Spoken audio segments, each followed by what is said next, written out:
Bismillahirrahmanirrahim. Alhamdulillahirabbil alamin.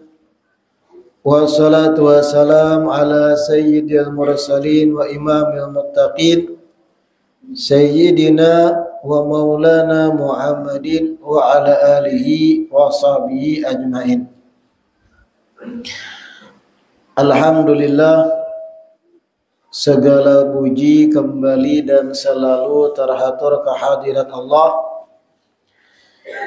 yang masih melimpahkan kesehatan, keafiatan pada kita seberataan, sehingga di malam Sabtu ini dikumpulkan lagi di majelis ilmu yang kita berharap mudah-mudahan kegiatan ini bujur-bujur membawa kita pada keridhaan Allah, ampunan Allah, keberkahan gasan kita dunia dan akhirat. Amin ya rabbal alamin. Babut Thaharah, faslun fi furudil wudu. Melanjutkan kitab Al-Mukhtasar Latif. Hari ini kita masuk pada bab bersuci. Salah satu bab yang penting benar kita ketahui dalam agama kita. Bab tentang toharoh. Apa toharoh? Bersuci. Faslun fi furudil wudu. Di dalam bab bersuci itu karena ada fasal-fasalnya. Artinya bagian-bagian daripada bab bersuci. Fasal yang pertama fi furudil wudu, seputar fardu wudu. Ini bisa dikata hal yang paling penting dipelajari oleh seorang muslim atau muslimah ketika belajar ilmu fikih, yaitu tentang furudul wudu, bab fardu wudu. Kenapa jadi paling penting? Karena berwudu itu gawian harian. Bahkan dalam sehari itu umumnya 5 kali kita menggawinya. Apabila tiap hendak sholat fardu. Kenapa jar ulun umumnya kita 5 kali menggawi dalam sehari? Karena jarang di antara kita orang awam yang kada batal wudu ketika tuntung menggawi satu sholat. Kecuali kayak antar maghrib dan isya. Banyak yang ketika tuntung bermaghrib sampai ke isya kada batal wudu. Tapi banyak juga yang tak kantut. Makanya jar ulun umumnya dalam sehari 5 kali tagawi wudu ini. Sebagian ulama dan para wali ada yang ketika sembahyang isya kada bebatalan wudu sampai subuh. Ada para aulia, orang-orang yang menjadi kekasih Allah itu ketika tuntung sembahyang isya sampai masuk sholat subuh, inya kada batal wudu. Otomatis kada teguring. Karena kalau guring itu hilang akal, bisa batal wudu. Banyak ulama para wali yang kayak itu. Namun di duhatnya adalah takarusut dahi ulun. Sangat ada. Salah satu bab paling penting dipelajari bab furudul wudu. Furudul wudu'i sittatu asya. Fardu wudu ada 6. Ada berapaan? Arti dari kata fardu di sini sama dengan sebutan rukun. Sebagian kitab tuh disebut rukun wudu. Adapun di sini fardu wudu sama aja. Sami mawon podoai. Maksudnya ya itu juga. Apabila sebuting jatah tinggal, maka kadesah. Ibaratun an juz'in anil mahiyati allati la tatahaqqaqu illa bihi. Definisi dari rukun itu dalam kitab fikih yang lebih panjang. Sesuatu yang kada kawa ditinggal. Kalau tertinggal, maka belum dikatakan wudu. Harus keenamnya tagawi. Nah ini mohon maaf benar, di luar sana banyak orang awam tapuntal. Coba pian kena sekali-kali eksperimen. Batamu kawanan di luar, nang rancak bakawanan lawan pian. Sawarung kah atau nang di sekolahan kah di gawian. Eksperimen pian. Nang tak rukun wudu berapa yuk? Kisah ada tahu ya. Banyak nang tapunta menjawab. Anu adalah aku menghitung jer muha. Menghitung bahasanya tangan, kepala, talinga hitungnya juga kan itu. Itu artinya saking memprihatinkannya kondisi awam di luar sana.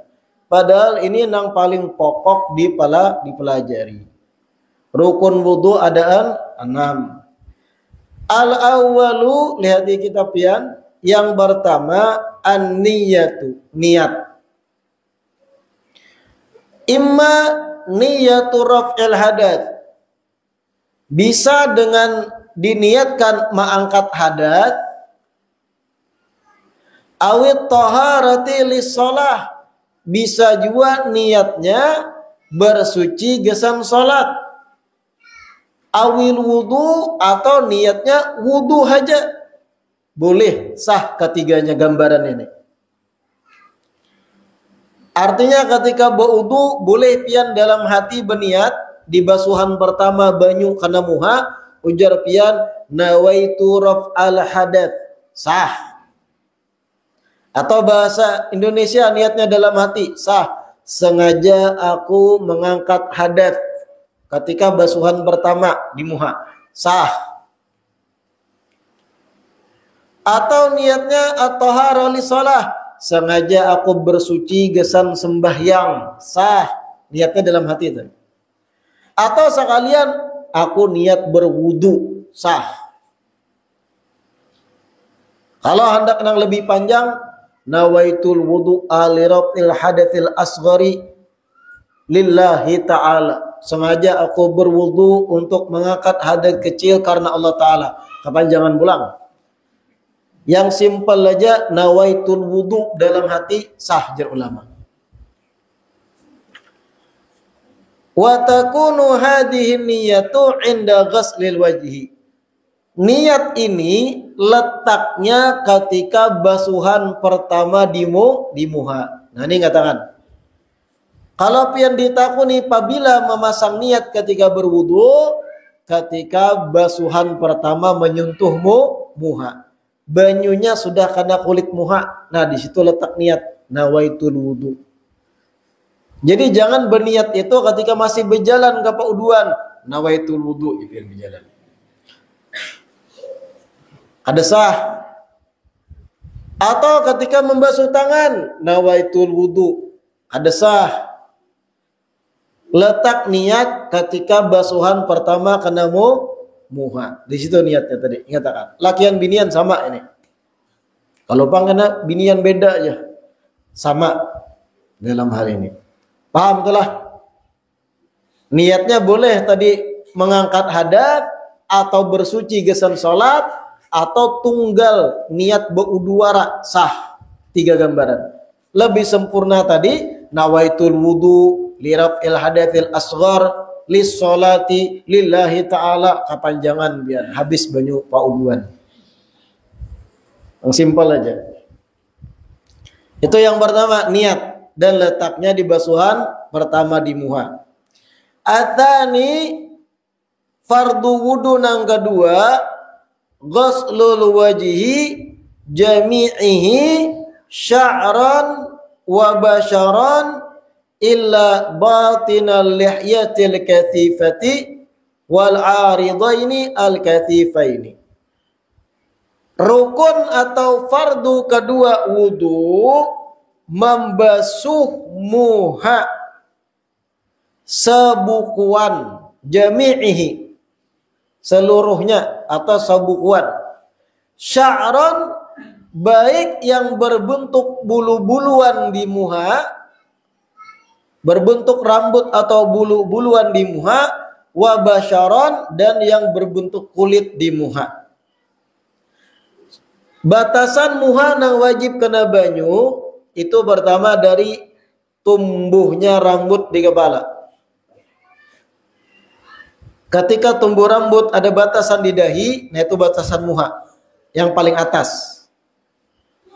Bagian bawah batasannya nih, dagu bawah. Lalu jar ulama, ma la yatimmul wajibu illa bihi fahuwa wajibun. Sesuatu nang kada sempurna kecuali ditambahi, maka hukumnya tetap wajib. Lalu jar ulama, labihani sedikit itu wajib. Supaya memastikan kana batasan di sini dahi. Batas tumbuh rambut nih. Dan ini dagu labihani sedikit ke bagian bawah dagunya. Sekira pasti. Kalau kiri dan kanan dari tumbuhnya syahmatul udhun, daun telinga kiri dan kanan. Nah nih. Yang menjadi sudut tulang, nah itu batasan muha. Lebih sedikit supaya pasti. Telinga wajib kada dibasuh? Kada wajib, tapi lebih sedikit supaya pasti karena muha. Ada pertanyaan, amun kepalanya gundul kayak apa, Beb? Atau besulah, rambutnya di sini loh, sini malintang, silau, men. Apakah wajib dibasuh sampai ke sini, dipusut? Ujar ulama, kada wajib, tapi dikira-kira. Umumnya lakian lain yang berambut, tikas mana tumbuh rambut, ambil umumnya lakian lain. Nah, jadi jangan memaksakan diri nang besulah lah. No di sini jimus pian. Dikira-kira aja. Lalu ada kalimat di situ sya'ran wa basharan. Baik hanya rambut nang tumbuh di batasan muha, apalagi kulit-kulitnya. Nah, rambut nang ada di muha nih alis, sya'ar ini rambut. Wajib karena banyu seberataan ini. Bagian bawahnya pun wajib. Makanya digusuk sedikit ketika berwudu tuh. Sekira pasti sampai menyerap bagian bawahnya. Apalagi nang alis-alisnya tabal. Nah itu selai-selai sekira pasti ke dalam. Bulu mata masuk, rambut-rambut juga. Sasengot masuk, rambut juga. Adapun bulu hidung sedikit aja masukkan, sekira memastikan karena bagian wajah beratan termasuk sedikit bagian dalam lubang hidung. Adapun orang nang berisi janggut al-katifah tabal. Nah ini ada pembahasan khusus. Kalau nang alis, bulu mata itu wajib beratan sampai bawah kulitnya kena banyu. Adapun janggut, apabila janggutnya tabal, maka yang wajib bagian luarnya aja dibasuh. Kalau janggutnya tabal. Bagaimana jar ulama mengetahui janggut itu tabal atau kadanya? Dengarkan nih. Tabal atau kadanya janggut itu jar ulama ketika orang lain berhadapan lawan inya, jarak kurang lebih semeter, majlisut takhatub, kayak apa jarak normal orang bercakap-cakap tuh kayak apa jarak normal. Pian bepandir lawan kawan, jarak normal itu berhadapan berapa meter? 10 meter lah. Kejauhan, oi! Semeter setengah lah. Atau setengah meter kaparakan nak berciuman itu. Semeter. Atau semeter setengah. Ketika berhadapan semeter setengah, kalau lawan bicara meitihi janggutnya di jarak tersebut, kada kelihatan kulit bawahnya, janggutnya diitihi oleh kawan, kada kelihatan kulit bawahnya, itu berarti tabal janggutnya. Dan kalau kayak itu, wajib bagian luarnya aja dibasuh. Ada wajib sampai kulit bawahnya beratan. Tapi kalau jarak 1,5 meter, kawan meitihi janggutnya, kelihatan kulit bagian bawahnya nih kelihatan, maka tuh tipis. Wajib karena banyu beratan sampai kulit-kulitnya. Apalagi janggut nang 5 lembar. Ya kan ada itu nang 5 lembar dipelihara banono jadi japai. Sekira dipandang dewasa nih. Geli melihat. Begitu pula al-aridah ini jabis. Jabis sama kayak janggut hukumnya. Kalau dilihat dari jarak 1,5 meter kurang lebih kada kelihatan kulit bagian bawahnya, yang wajib bagian luarnya aja dibasuh. Tabal berarti. Nah itu bagian muha yang wajib dibasuh. Bagian dalam muntung wajib kada dibasuh, kada wajib karena itu batin. Kalau pengen sambil ada wajib. Bagian luarnya aja, rambut dan kulitnya. Yang ketiga, fardu wudu ats-tsalitsu ghuslu yadayhi ma'a mirfaqaihi. Membasuh kedua tangan sampai mirfaqaihi kedua sikunya. Nah, siku nih. Apa bahasa Banjar kita nih siku nih? Siku juga ya lah. Mun buku lali itu apa? Lain pulang betis. Nah, sampai kedua sikunya. Artinya ini wajib dibasuh sampai siku. Lebih sedikit supaya pasti jar ulama. Lebih sedikit. Kiri dan kanan wajib. Yang keempat, mashu syai'in min basyarati ra'si au sya'rihi. Paham ini? Fardu wudu keempat, mengusap. Tadi kan membasuh. Bedakan. Nah, serinci itu, sedetail itu fikih itu harus paham ya. Tadi ketika menyebut wajah, katanya pakai ghuslu, membasuh. Ketika menyebut tangan, ghuslu, membasuh. Tapi ketika kepala, mashu, kada membasuh, mengusap. Kayak apa maksud mengusap? Cacapi tangan dengan basah banyu di keran, hanyar diusap pakan. Nah kayak itu nang wajib. Jadi terkadang ulun lucu melihat orang baudu di keran nih kepalanya nang. Kiranya dibasuh juga kepala tuh. Jimus nang basahnya kesini pas sembahyang. Basah jangan kehujanan kapan nih. Karena kadang merinci dalam belajar. Mashu, mengusap.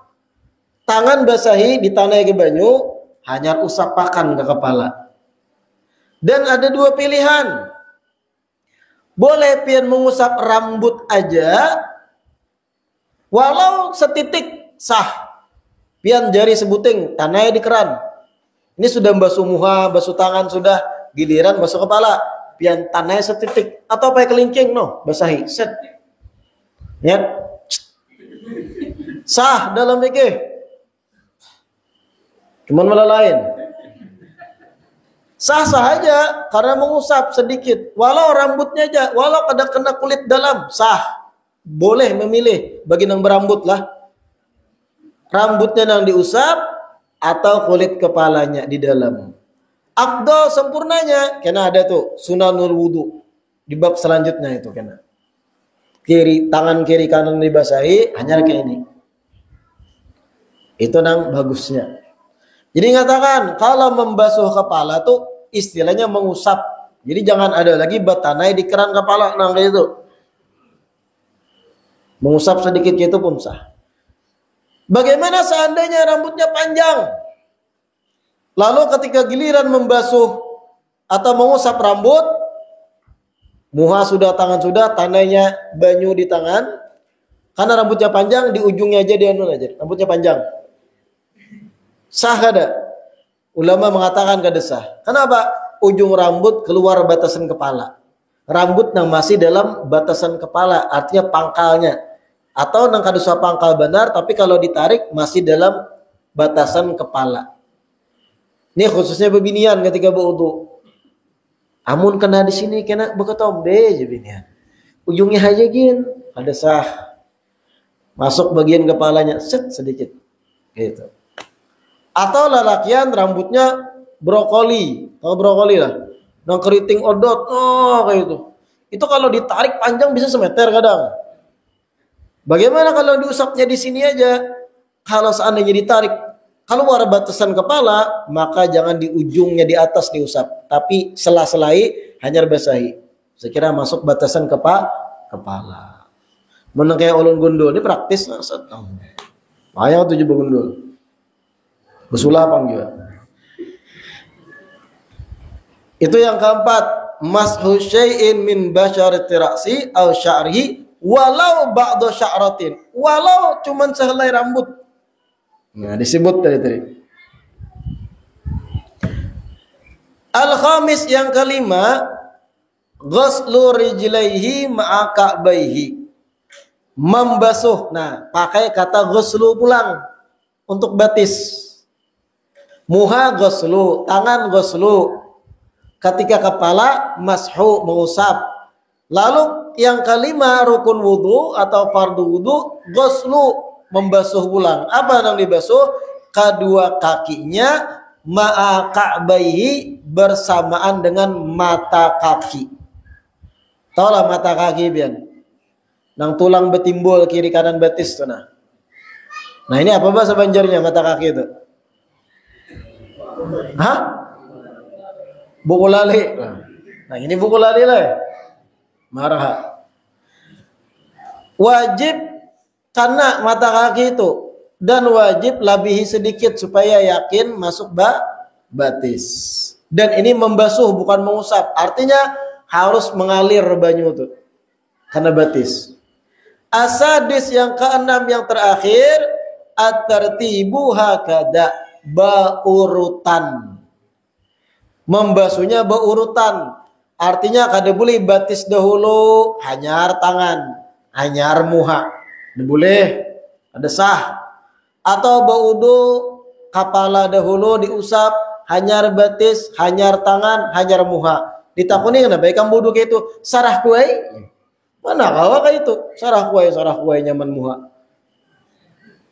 Rukun keenam wudu at-tertib berurutan. Muha pertama, tuntung muha tangan, tuntung tangan kiri kanan kepala, tuntung kepala hanyar batis. Itu ngarannya beurutan. Jelaslah. Lalu bagaimana seandainya seseorang batajun ke sungai?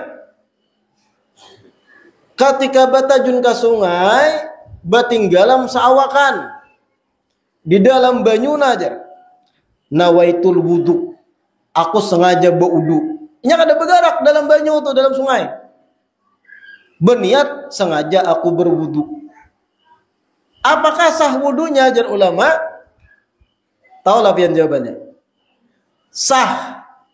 Ketika inya keluar dari sungai, otomatis sah wudunya. Sembahyang langsung boleh. Mana tertibnya? Tertibnya tuh otomatis jar ulama dalam banyu. Ketika tinggalam dalam banyu, sungai lah, nawaitul wudu. Itu seakan muhanya kan banyu nih, tangan banyu, otomatis set keluar sah. Langsung sembahyang imbah itu boleh asal berbaju. Kan dalam sungai tadi. Asal berbaju tutup aurat pula. Nah itu bisa dipraktikkan kan sungai Duhat tuh. Sembahyang subuh kan. Nah, ini gambaran memudahkan pian seandainya pian rekreasi, koler membasahi baju, karena kebelujuran sudah ada baju yang dipakai gesan betajun, sekalian niat wudu di situ. Bangun dari sungai, ganti baju, sembahyang langsung, sah. Lalu bagaimana seandainya di laut? Pian masuk ke banyu laut, kemudian niat wudu, bertinggalam dalam banyu laut, niat wudu, lalu keluar, apakah terangkat hadas dan sah wudunya? Sah banyu laut dari ulama. Kenapa? Padahal asin rasanya. Asin tadi bukan diulah asin karena bawaannya asin. Sah banyu laut dipakai bau wudu. Dan ini lakian binian, boleh bertinggalam ke banyu. Lalu bagaimana kalau yang inya tinggalami adalah drum? Drum bemasuknya, drumnya hibak banyu, bemasuk ke dalam niat wudu, sah kada wudunya, sah.